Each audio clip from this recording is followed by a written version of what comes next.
Տեր Վրդանես, նախ ինչպես եք։ Փառքասուր, հաշալի եմ, լավ եմ։ Չնայած առողջական մանր խնդիրները չէր կարող ինձ նաև խանգարել Դավիթ Համբարձումյանի նման հարգարժան մարդու դատին ներկա գտնվել։ Շատ հարգում եմ իրենց ընտանիքը, իրենք մեր Սուրբ եկեղեցու անդամ են եւ մենք էլ բնականաբար պետք է այս ծանր պահին, որ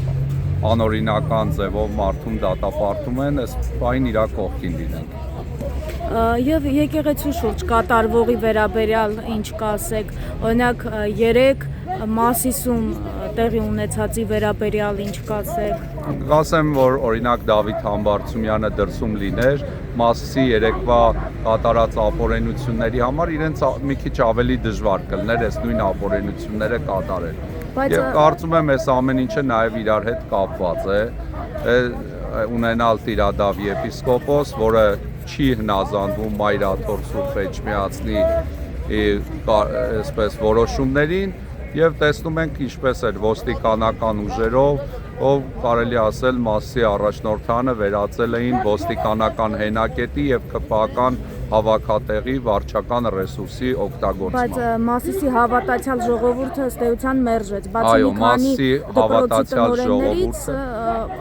այլոք բերվել էին արդեն այլ համայնքներից։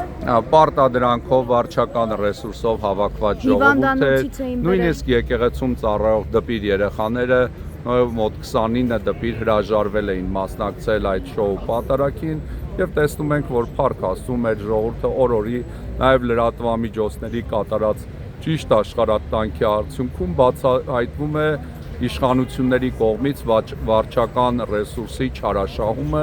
եւ ապօրենությունները, որ կատարվում է եկեղեցու նկատմամբ եւ ինչու՞ չէ եկեղեցուց բացի նաեւ ազգային նկարագիր ունեցող քաղաքացիների, այդ թվում համայնքապետերի նկատմամբ։ Եվ կարծում եմ Դավիթ Համբարձումյանը այս հակաեկեղեցական արշավի